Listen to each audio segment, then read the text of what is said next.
خدا کا دیدار کرنے والے، 50 نمازوں کو 5 کروا کر 50 کا ثواب کروانے والے، صاحب قرآن، صاحب لواء الحمد یعنی جناب محمد رسول اللہ، میرے اور آپ کے آقا و مولا حضور سید عالم صلی اللہ علیہ وسلم تشریف لائے 12 ربیع الاول کی مقدس ساعتوں میں، اس لیے یہ دن عیدوں کی عید ہے۔ وہ جو نہ تھے تو کچھ نہ تھا، وہ جو نہ ہو تو کچھ نہ ہو، جان ہے وہ جہان کی، جان ہے تو جہان ہے۔ اور نثار تیری چہل پہل پر 12 ربیع الاول، سوائے ابلیس کے جہاں میں سبھی تو خوشیاں منا رہے ہیں۔ معزز سامعین کرام، السلام علیکم ورحمۃ اللہ وبرکاتہ۔ آپ لوگ بخوبی جانتے ہیں کہ ماہ ربیع الاول کا مہینہ چل رہی ہے۔ اس مہینے میں ہمیں اور آپ کو چاہیے کہ خوب درود و سلام اپنے آقا پر بھیجے۔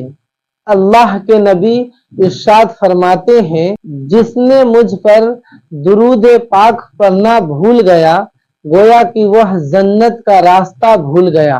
اللہ اکبر۔ مومنوں پڑھتے نہیں کیوں اپنی آقا پر درود، ہے فرشتوں کا وظیفہ الصلاۃ والسلام۔ معزز سامعین کرام، آج کے ہم اس ویڈیو میں جانیں گے کہ اللہ تبارک تعالیٰ اس دنیا کائنات کو کیوں بنایا ہے، اس کی بنانے کا کیا مقصد ہے، اس ویڈیو میں ہم لوگ جانیں گے۔ یہ ویڈیو سید امین القادری صاحب کا ہے، تو آئیے اچھی نیت کے ساتھ ہم لوگ جان لیتے ہیں کہ اللہ تبارک تعالیٰ نے اپنے رسول کی آمد پر اس دنیا کو کیسے تخلیق کیا۔ آئیے اس ویڈیو کو پلے کرتے ہیں۔ یہ ماہ پاک کا ایک دن ایسا ہے جو عیدوں کی عید ہے، جسے ہم 12 ربیع الاول شریف کہتے ہیں، اور اس دن آمنہ کا لال معصوم آمنہ حسن خوباں شہنشاہ کون و مکان مالک جنت نائب پروردگار شفیع روز شمار شفیع المذنبین سید المعصومین انیس الغریبین رحمت للعالمین طٰہٰ و یاسین مزمل و مدثر، چاند کے 2 ٹکڑے کرنے والے، سورج کو پلٹانے والے، کنکریوں کو کلمہ پڑھانے والے، درختوں کو اپنے پاس بلانے والے،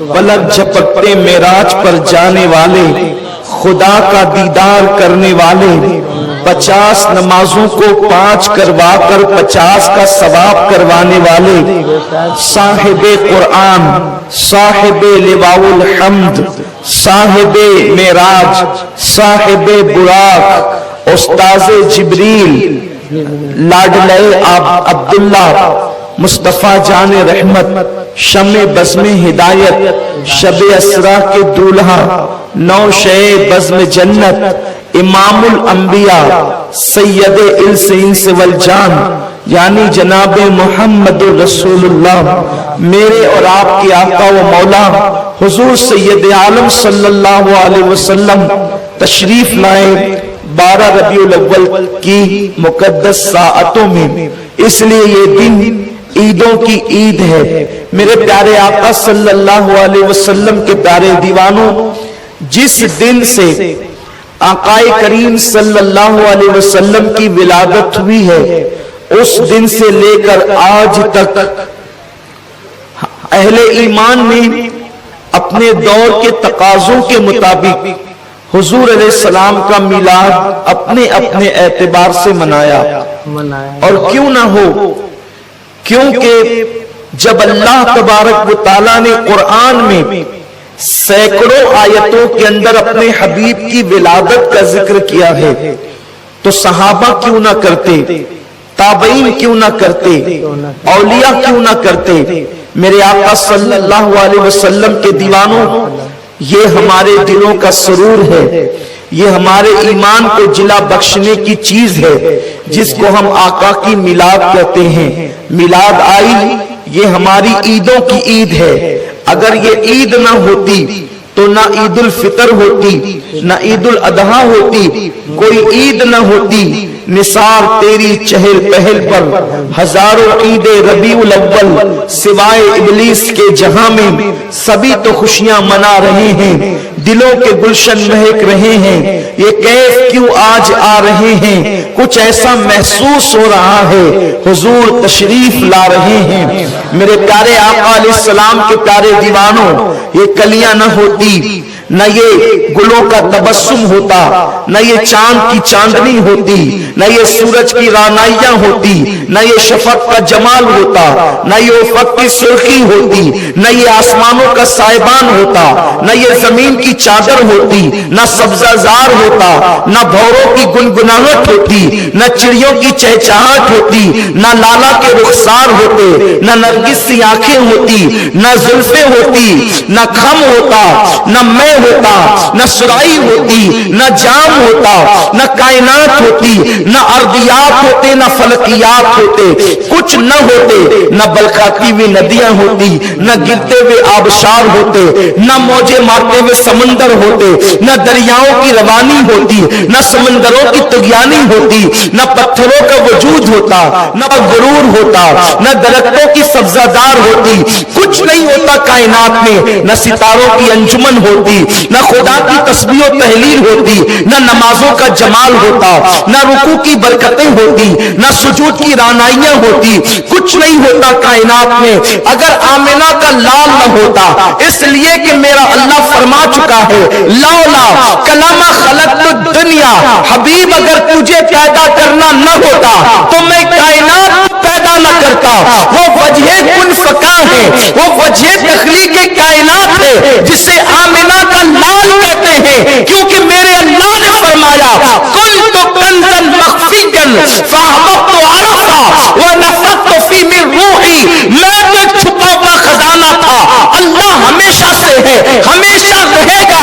اللہ فرماتا ہے میں چھپا ہوا خزانہ تھا، میں نے اپنے آپ کو چھپا کر کے رکھا تھا، جب میں نے چاہا کہ مجھے پہچانا جائے تو میں نے انسانیت کی جان آمنہ کے لال محمد الرسول اللہ کو پیدا کر دیا۔ میرے آقا علیہ السلام کے پیارے دیوانوں، جنت ان کے طفیل بنی، دوزخ ان کے طفیل بنی، عرش ان کے طفیل بنا، فرش ان کے طفیل بنا، کرسی ان کے طفیل بنی، فرشتے ان کے طفیل بنے، جنات ان کے طفیل بنے، انس ان کے طفیل بنے۔ نہ آرائش کرتا خدا سارے زمانے میں، نہ کیوں آرائش کرتا خدا سارے زمانے میں تمہیں دولہا بنا کے بھیجنا تھا۔ اس زمانے میں میرے پیارے آقا علیہ السلام کے پیارے دیوانوں، آقا کریم کی آمد، حضور سید عالم کی آمد تخلیق کائنات کی وجہ ہے، وہ وجہ تخلیق کائنات ہے۔ اللہ اکبر، قرآن کا نزول نہ ہوتا اگر وہ نہ آتے، خدا کا دیدار ہمیں نصیب نہ ہوتا جنت میں اگر ان کا وجود پاک نہ ہوتا، اللہ کی معرفت نہ ہوتی اگر وہ نہ آتے۔ یاد رکھیں یہ گفتگو تو انشاءاللہ آگے پھر کبھی ہوگی۔ آج میرا عنوان ہے ہم میلاد کیوں نہ منائیں۔ میں اس پر آج گفتگو کرنا چاہتا ہوں اپنے بیگانے میلاد سے محبت کرنے والوں سے بھی اور میلاد کی مخالفت کرنے والوں سے بھی بس میں تھوڑی دیر ان کے کانوں کی سماعت، ان کے دلوں کی توجہ، ان کی نظروں کی جو ہے وہ پاکیزگی اپنے چہرے کی طرف چاہتا ہوں تاکہ لوگ سنیں ہم میلاد کیوں نہ منائیں۔ میرے آقا صلی اللہ علیہ وسلم کے دیوانوں، میلاد کہتے ہیں آقا کریم صلی اللہ علیہ وسلم کی ولادت کے ذکر کے کرنے کو۔ حضور تشریف لائے تو کیا ہوا، آقا کی آمد ہوئی تو کیا ہوا، بس اسی کا ذکر کرنا یہ میلاد النبی صلی اللہ علیہ وسلم ہے۔